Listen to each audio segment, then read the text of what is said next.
Great pleasure that I also introduce my colleagues to you in the pre-health office.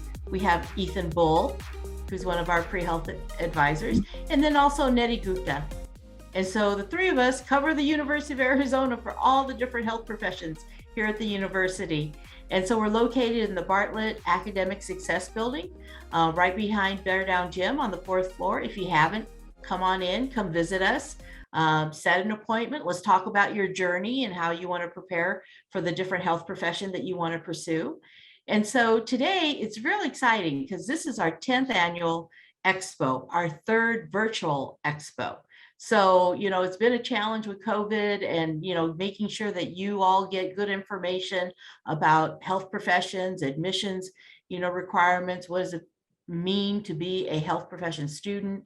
And so each spring we have our Expo. And so hopefully next year we'll be in person in the Grand Ballroom and see you in person. But for today, we're going to go virtual. So all day, hopefully, you can attend more than one session. We have several sessions that are available. So definitely come and join us. And with that note, we also want to let you know that by attending today's session, we have an MCAT prep book package that we're going to give away. And if you're interested in other health professions like dentistry or optometry or pharmacy, we also have review books for those different professions. So we'll be doing a drawing on March 1st. And so we'll let that, winner get the prep course that they need to help them pursue their health profession. So up to 23, you can earn academic credit. You help us with events like this, our signature event. And also, as far as being familiar with our office and help us do outreach, high school students, parents, things like that. So application is open. Neti is the point person. So if you're interested in becoming a pre-health ambassador, please, feel free to do that. I'm going to hand it over to Ferris. And Ferris, Indigenous peoples. Today, Arizona is home to 22 federally recognized tribes, the Tucson being home to the O'odham and the Yaqui. Committed to diversity and inclusion, the university strives to build sustainable relationships with sovereign Native nations and Indigenous communities through education offerings, partnership, and community service. So with that, we're going to proceed with our keynote speaker. So this is Dr. Daniel Dirksen.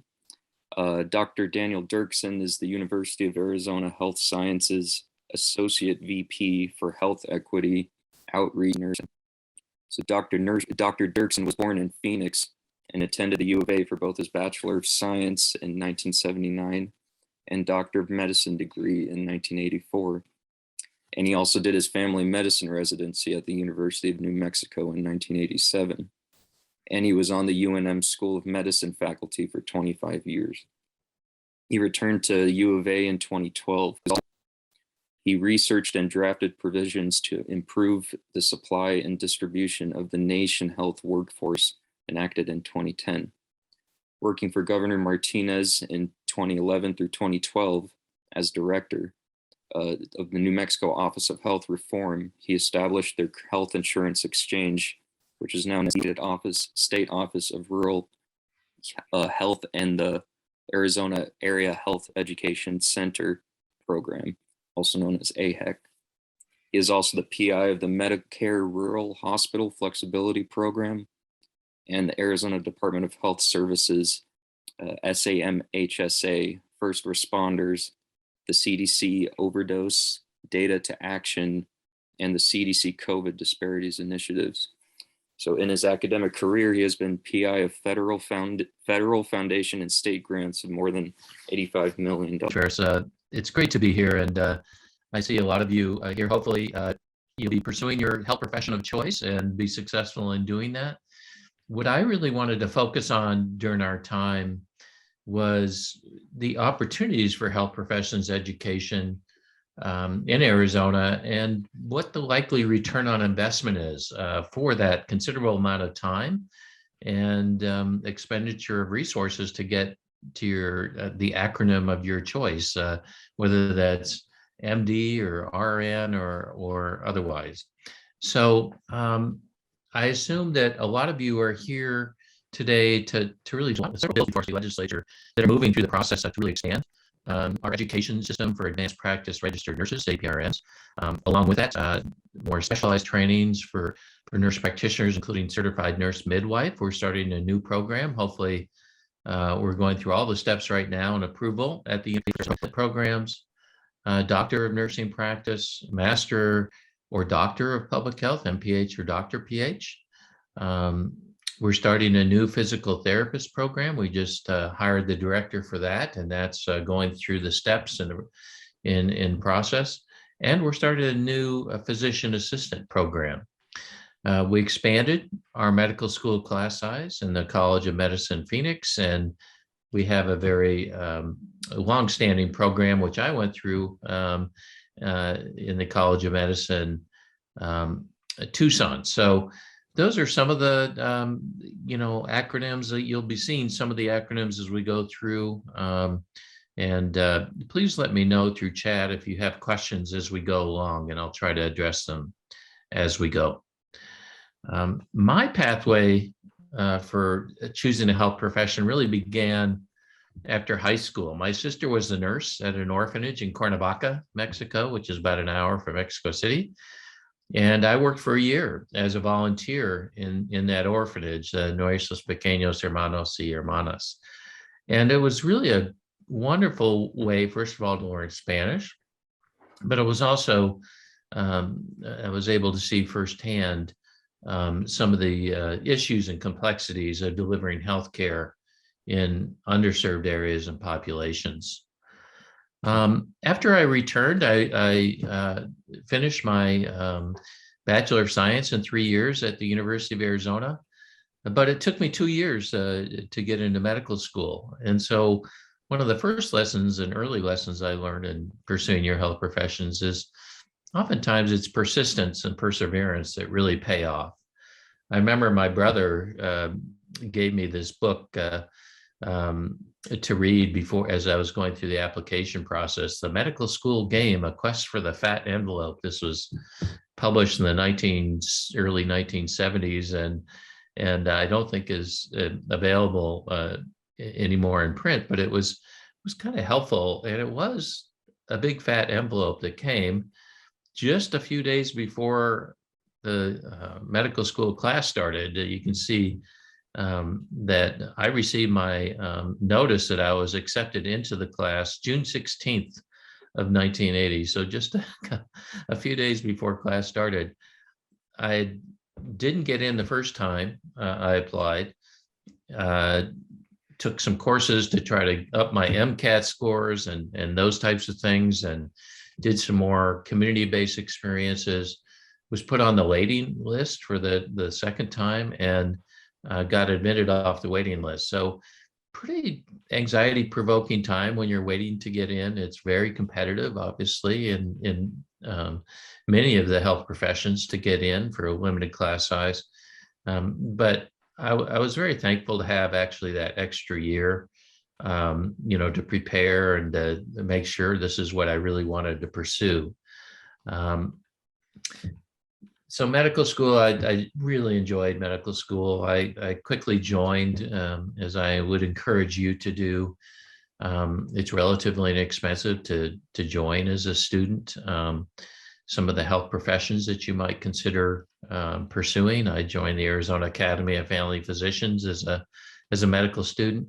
In my senior year of medical school, my fourth year, for my academic project, I worked in a community clinic in Potam and Vicom, Mexico, doing health risk appraisal in a largely Yaqui population. It was really a wonderful experience. Spent a month there, and it really solidified my decision to pursue primary care as the area I wanted to go into.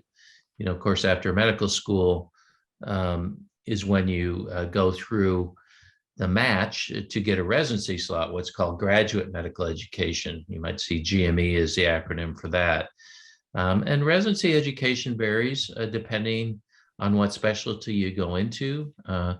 It's 3 years of residency training for general pediatrics, and general internal medicine, family medicine, which is what I went into, and can be as long as 7 years for a subspecialty like neurosurgery. So that was quite the experience. That's me administering a vaccine to a reluctant child there in Poton, Mexico. And just before I graduated from medical school, there's my in my garb, at medical school graduation. One of my roommates is behind me there, Dan Collins, who's now a federal judge. He was applying to get into medical or law school and was a law student. I was, applying to medical school and got into medical school. And I ended up married a classmate. My wife doesn't like it when I say this, but, I kind of joke that I went to medical school to marry a rich doctor. But that's a picture of us back when we got married in early May, just after graduating from medical school. And this is kind of building on the lesson that I learned, is that, we didn't match. It was the first year they did the couples match in the United States. And that kind of reduced our chances there. They've adjusted it since then to make it a little bit better odds of matching. So we ended up having to scramble for a residency slot, and we ended up doing an extra year of residency in internal medicine in Phoenix. And then we went on to the programs that were our first choice, which was for my wife in OBGYN and for me in family medicine at the University of New Mexico. But increasingly, because the number of residency slots that are subsidized by the federal government was capped in the Balanced Budget Agreement of 1997, we really don't have enough residency slots in the country. And that's true particularly for a state like Arizona, where the population growth has been one of the top 5 states for a decade. And with the number of residency slots capped, we have enough medical school slots and osteopathic school slots in the state, but we don't have enough residency slots. So a lot of the folks that graduate from our programs don't have to go outside the state to pursue the residency of their choice. And really these days, to get board certified in your specialty, whether that's, a primary care specialty like family medicine or a surgical specialty, you have to go through residency and go through the steps after you graduate from medical school through residency education. So again, persistence pays off. I certainly don't regret having that additional education in general internal medicine. I learned a lot about inpatient care, and as did my wife. And then when we went into family medicine for me and OB-GYN for her, we were much better prepared than many of the folks who go through those and really just focus on their area of expertise. So a lot of students have questions about, well, how much will my degree cost? And so I put some info in here. I was going through this data yesterday. There's various academic organizations for dental, the DDS. It varies quite a bit. Most of the dental schools in the United States are private and very expensive. You can see here that a public dental school, the average tuition and fees per year. So tuition is one thing, but the fees for things like, other types of things, averages is around $52,000 for a public dental school. And this is from the American Dental Education Association data. You can see for an MD, a medical doctor, or osteopathic doctor, DO, this is data from the American Association of Medical Centers, AAMC, for MD, and AACOM, which is the College of Osteopathic Medicine. The range is there, quite a bit more. Almost all of the osteopathic schools are private. There's, I think, 7 or so of the 37 total that are public. Where it's the reverse in medical schools are the large majority, many more medical schools than osteopathic schools. And then a physician assistant, that's one of the ones that the tuition has really gone up for a private yearly tuition and fees, almost $100,000 now for a physician assistant to get through.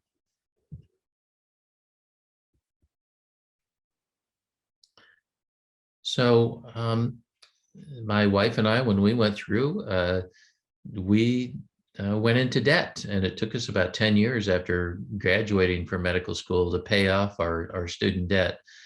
And this has been an increasingly concerning issue for many policymakers about what the debt is by far. The health profession with the largest accumulated debt, so this includes both what it takes to get through undergraduate, when you go to the university, and then on into dental school in this case. 270,000 to 350,000 for public or private median debt at graduation. For MDs, it's somewhere between 200 and 220,000. For osteopathic, a bit more. And for physician assistants, it's a usually 3-year programs versus 4-year programs for MD and DO, a bit less. So those are some of the accumulated debt. About 3/4 of the students who attend these health profession schools get some sort of tuition scholarship or aid. And but even with that scholarship and aid, this is the in 2020, the accumulated debt at graduation. So you accumulate that debt. Well, will there be a job for me when I graduate? And certainly the good news on that is that, and I'll just use the example here of physicians, primary care physicians. I'm a family physician by training. The Health Resources Service Administration does data, and this is a part of they determine areas of the country and in states that are health profession shortage areas.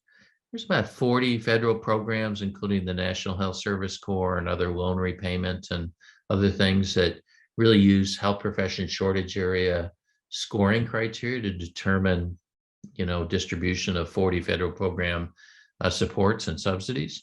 But their estimate is, the acronym for the Health Resources and Services Administration is HRSA. They estimate that right now in Arizona, we're about 563 primary care physicians short, full-time equivalent. So it would take that number to eliminate the health profession shortage areas. And I put some of the numbers there by our 15 counties of how many full-time equivalents we're short. And this is just for primary care physicians. HRSA also has HPSA, health profession shortage area designations for mental health and dental. So there's similar data for those and estimating, what are the areas of greatest need.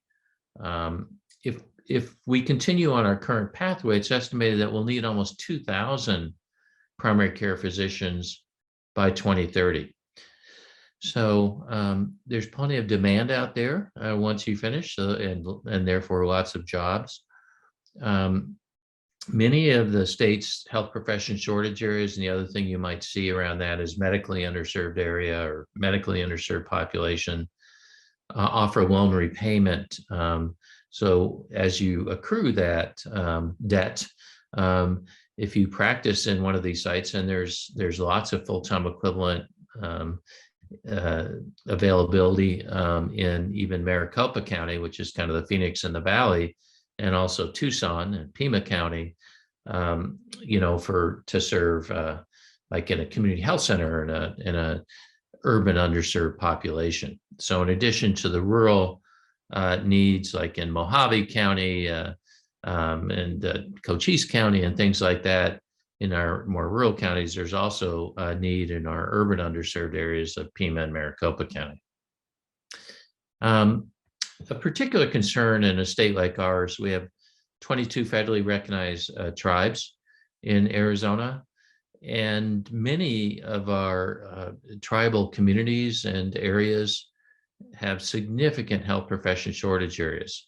The scoring system for the health profession shortage area is based on these criteria here: the population to health provider ratio, in this case for primary care physicians, the percent of the population that lives in an area that's less than the federal poverty level, which is about $13,000 for an individual.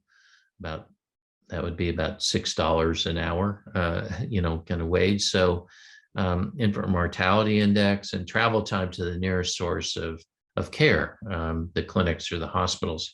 So the maximum HPSA score is 25, and the higher the score, the more likely to get federal funding and state funding to address these shortages. But if you look at places like White Mountain Apache, HPSA score very high, 20, and they're short about 5 full-time equivalents. And this is all data from before the pandemic, and we saw really during the COVID pandemic an unmasking of just how fragile and how underserved some of these areas are. If a single nurse or a single physician becomes ill or God forbid dies of COVID, it can leave a very large geographic area without access to any healthcare. And we saw this during some of these peaks over the last couple of years of when the surges were really hitting, that we saturated our inpatient bed capacity, but we also saturated our intensive care unit capacity.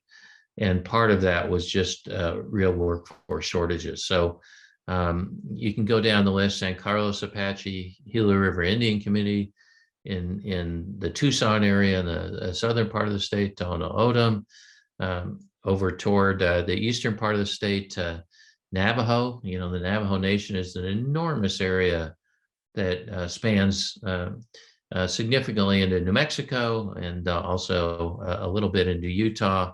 Very high needs areas across there, and they're served by things like Indian Health Service, a kind of a federal operated health center system and hospital, but also what's called tribal operated clinics. Tribes are given the option of self-determination and can take the same amount of money that would be normally going to the Indian Health Service and then to the clinics and hospitals that they operate, would go directly to the tribal entity that takes it on. An example of that is the Gila River Indian Community, which is kind of right on the border, extending in Pinal County and Maricopa County. So anyway, you can go down the list. You can see that we have significant shortages of primary care physicians, but also nurses and other health providers in these Indian Health Service, tribal operated, and other sites that serve our 22 federally recognized tribal entities. So once you get through and you get a job, what's the mean income per year for the various specialties? And this is from the Bureau of Labor Statistics. There's different sources of data you can look at. I tend to look at several: Medical Group Management Association and the American Association of Medical Colleges, AAMC, and others. But this is from Bureau of Labor Statistics, and it's pretty close to other median and mean income estimates by specialty. For an OB-GYN physician, about $240,000 a year. For family physician, the mean has gone up over these last few years to $214,000. So for physicians, whether MD or DO, this is the top 5% of income, wage income of people that live in the United States. So that is a significant return on investment there. A general dentist, and there's many, I didn't list all the different dentist subspecialties. There's even MD, DDS, maxillofacial surgeons, that make significantly more than what a general dentist would make. And they're at about 180,000. Physician assistant, 116,000. Nurse practitioners, about the same. Certified nurse midwives, right in there. And then physical therapists, a little less, under 100,000. So these are some of the likelihood. This varies a lot by region of the country. The West tends to pay a little bit less in compensation than back east. But the cost of living tends to be a little bit lower in the western states. So these vary a bit regionally, and certainly vary by if you subspecialize in an area. So let me turn for a minute to Arizona a bit. You know, when I talk to policymakers at the federal level, I like to use this image of just how vast Arizona is. It's the sixth largest state in landmass at 114,000 square miles. Well, we have, unlike many other states, we only have 15 counties, so our counties tend to be very large. In fact, each of our counties is bigger than a medium-sized New England state. But our square miles as a whole would encompass Connecticut, Delaware, Massachusetts, Maine, New Hampshire, Rhode Island, New York, and Vermont, and have enough room left over for the District of Columbia. We've had some challenges in Arizona, certainly before the Affordable Care Act. Obamacare was passed and in 2010, and then the coverage provisions, the insurance coverage provisions enacted in 2014. 1 out of 5 Arizonans had no health insurance, and we rank 45th out of 50 states as far as the percent of our population that was uninsured. And we made a lot of progress. We've almost halved our uninsured in Arizona. But of our 7.2, 7.3 million population in Arizona today, there's still 700,000 to 800,000 Arizonans who do not have health insurance. About half of those that are currently uninsured are eligible either for our state's Medicaid program that we call the Arizona Healthcare Cost Containment System, or ACCESS, or for marketplace coverage. If you're American Indian, if you're above the threshold that would qualify for Medicaid, in our state, we expanded Medicaid as allowed by the Affordable Care Act. And so, and the threshold for that is 138% of the federal poverty level. So if the pivotal poverty level for an individual is 13,000 or so, and you multiply that by 1.38, that's 1.38. That's the threshold for being eligible for Medicaid. And with Medicaid, when you're covered by it, and by the way, there's 2.3 million of our 7.3 million Arizonans that are covered by Medicaid in Arizona. There's no copays, there's no cost sharing with the Medicaid program. It's been a really important safety net as far as health insurance coverage when a whole lot of people lost their employer-sponsored insurance when they lost jobs when everything shut down with the pandemic. So Medicaid's really important for our state and has probably been the single most important factor in reducing our uninsured, but also stabilizing the finances of our rural and critical access hospitals in the state.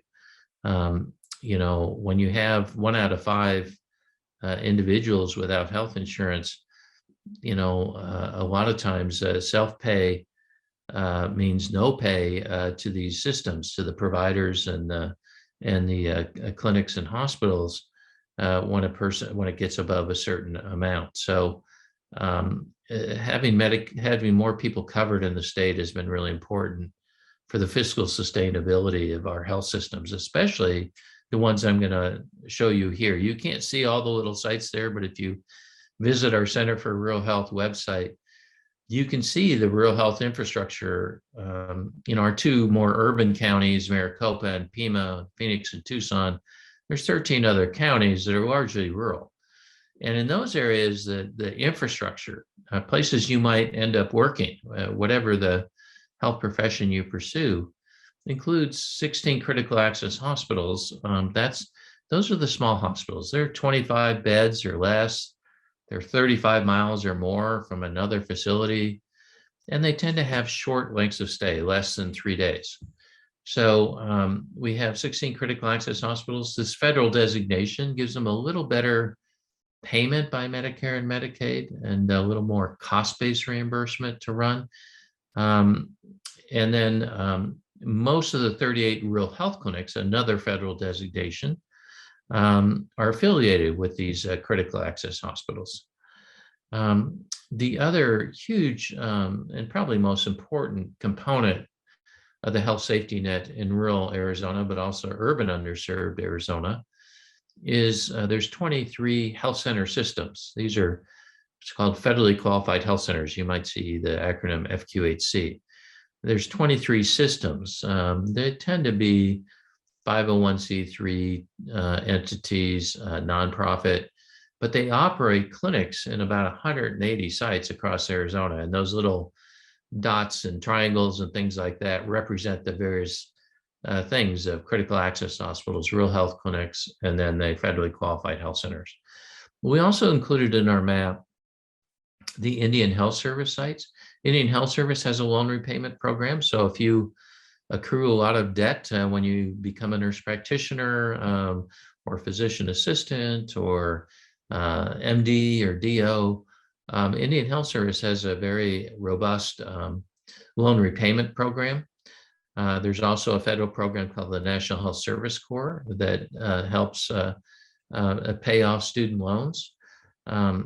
There's also a National Health Service Corps scholarship program, and that gives you a stipend while you're in health professions training, in addition to helping pay the costs of the tuition.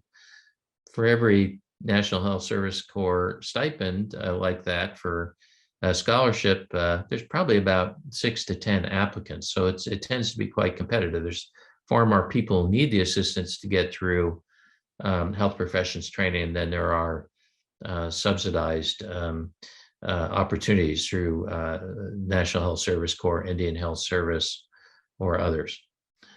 Of course, there's private practices and rural hospitals also that comprise the delivery system in our state's rural areas.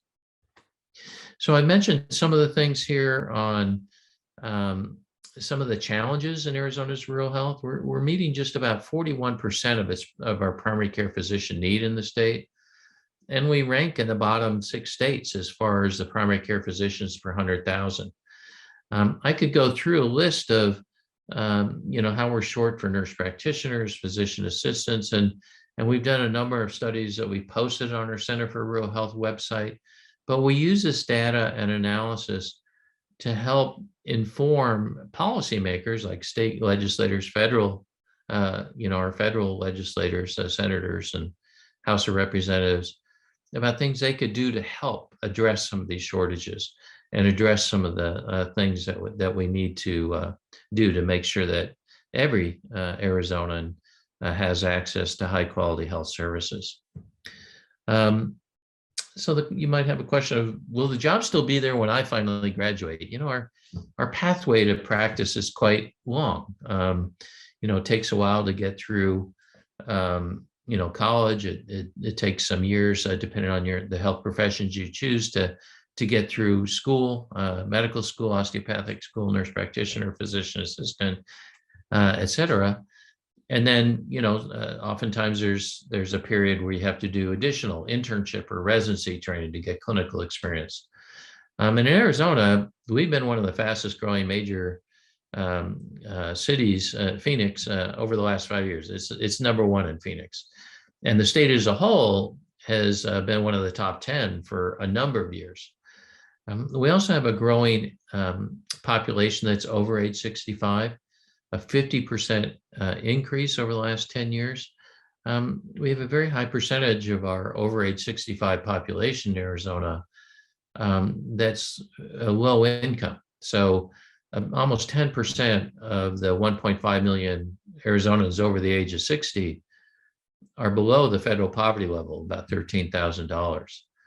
And as you look at some of the rankings of states as far as serving, for example, the elderly population, we're number 24, we're middle of the pack. We could do better. So, one of the points I'd like to make is another lesson is, whatever the health profession you choose, you really have to think of yourself as a lifelong learner. We've all had to adapt to new treatments. I've had to adapt to teaching in a different way in things like this with Zoom. But we also have to learn new treatments, technologies, and knowledge. it was just during the pandemic that Medicare and Medicaid, the two major payers and covers of health insurance in this country, paid for virtual visits through telehealth and telemedicine. So, but as lifelong learners, we want to make sure we're up to date and we keep apprised of the latest developments and contribute to the health and well-being of those that entrust us with their care. So the other pathway is that during your health profession's career, whichever one you choose, it's likely that you'll have major career changes in what you do 3 or 4 times over the course of your career after you graduate. For me, after 20 years on the faculty at the University of New Mexico and seeing patients as a family physician in a federally qualified health center, I decided to take a year to learn new skills in applied health policy. And I ended up working as a Robert Wood Johnson Health Policy Fellow for New Mexico Senator Jeff Bingaman. He had been in the Senate. He was in his 5th 6-year term. So he'd been in the Senate for, over 25 years and ended up being there for a total of 30. And it was a wonderful year to be there, 2007 to 2008, in the run-up to the election. And really a new focus on trying to expand coverage to, at the time, 50 to 60 million uninsured Americans. And so I ended up working under Senator Bingaman, who's on both the Senate Finance Committee and the Senate Health, Education, Labor, and Pensions Committee, on Title V of the Affordable Care Act. About 80 pages of the Affordable Care Act in Title V around the health workforce were ones that I helped research and draft, including teaching health centers. And the picture there is the governor, or President Bush, the younger, in his last State of the Union address. And this was when I was a health policy fellow. And you see the president just in front of the flag there giving his State of the Union address back in 2008. And I was in the audience. I was just above it and to the right. You can just see the white cuff under my thing. I sent this to my mom and she goes, "Oh, that doesn't really look like you." But anyway, but I was there. It was an exciting time to see that whole pomp and circumstance there.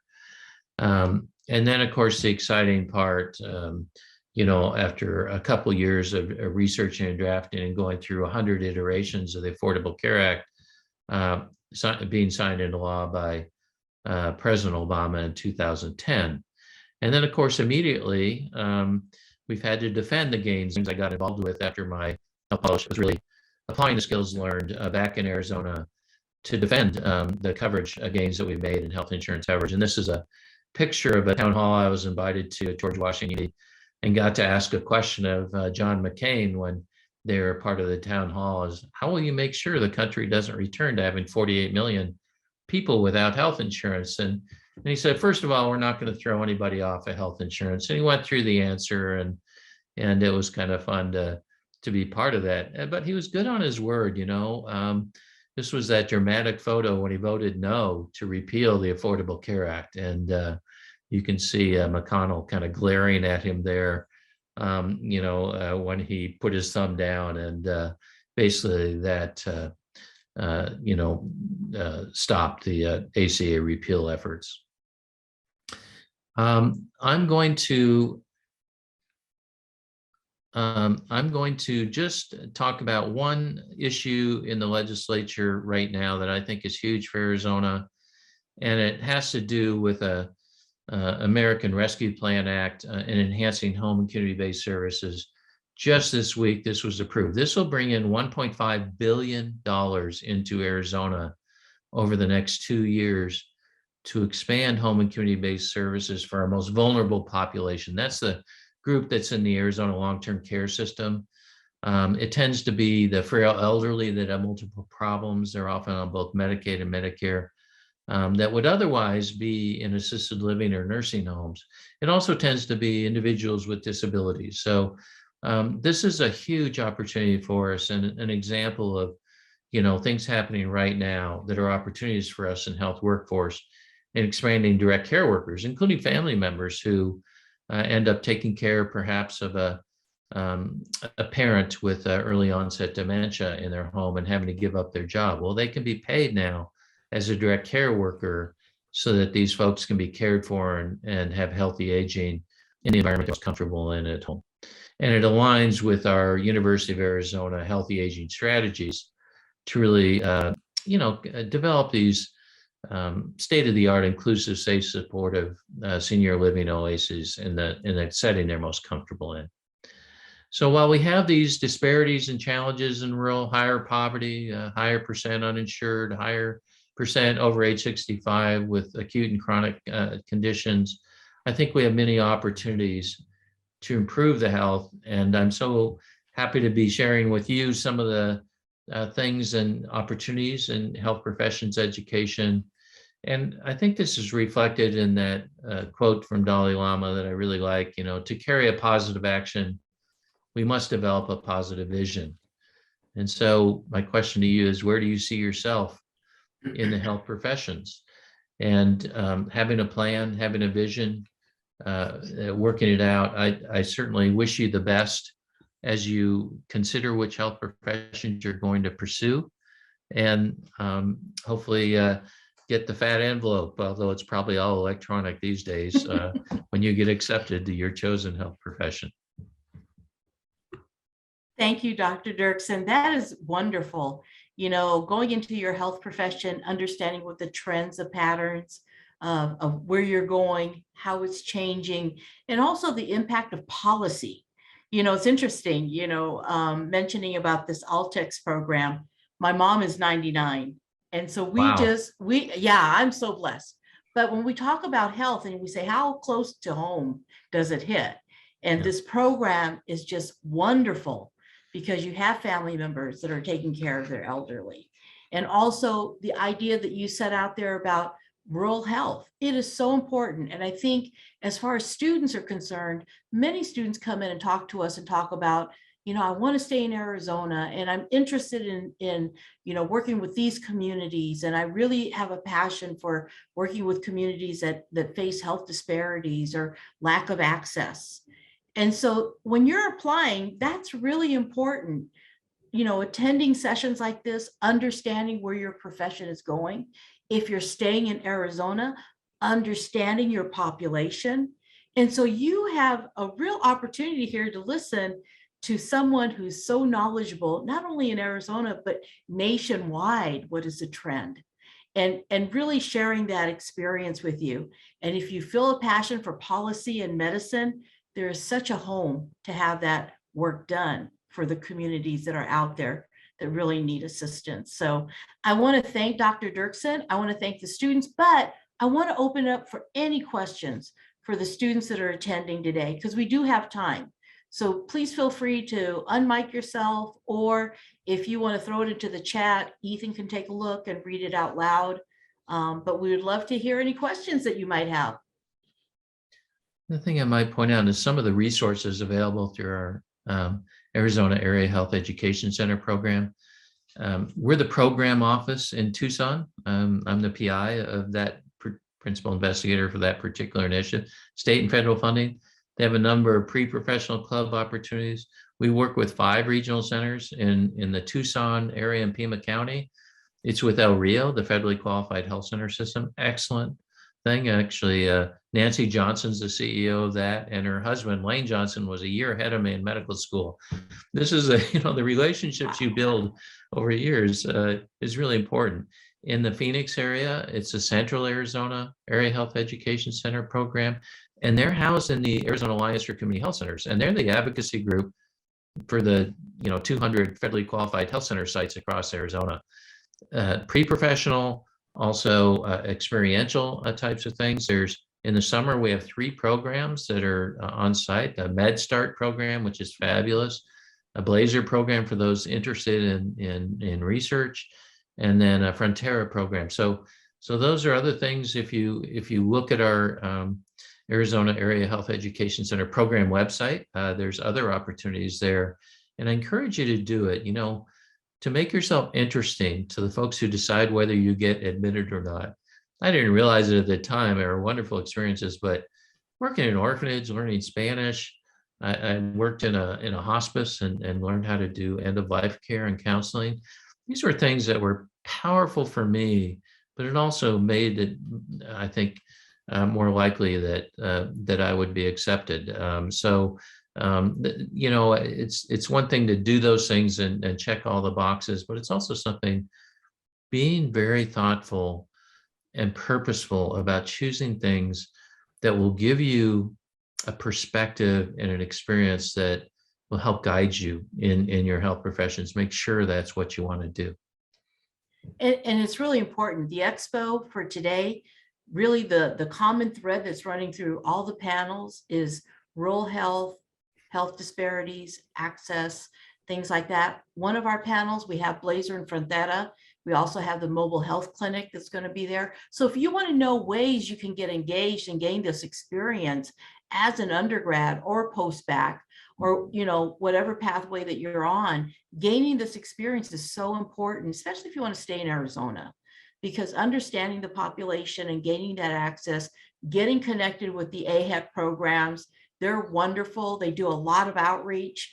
They're phenomenal. If you want to be a MedStart counselor and work with the high school students that want to go into the health professions, you would be a perfect mentor for that program. And I know that they'll be doing a call for counselors for the MedStart program. And so as an undergrad, you can share your experience with those high school students that are coming in.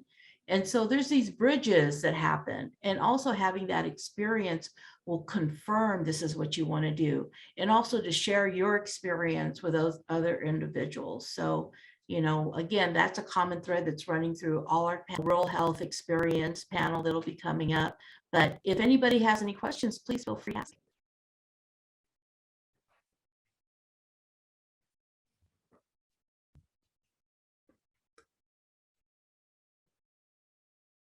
No, we're good. I love it. So, you know, our next panel will be coming up at 11, and it's the out-of-state medical schools. So what we did was, with our facts and information, the University of Michigan is coming in, Harvard, and Keck School of Medicine, University of Southern California will be here, in Kaiser Permanente. They're a pretty new program. So that will happen at 11 o'clock. I think Kaiser is going tuition free for at least the first 5 years or something. So. They're recruiting heavily. So consider those things. So yeah, it's a pretty top-notch out-of-state medical school panel. So hearing from the admissions folks, what they're looking for, you know, what's going to make you different as an applicant, definitely join us in that regard. But thank you guys for coming today.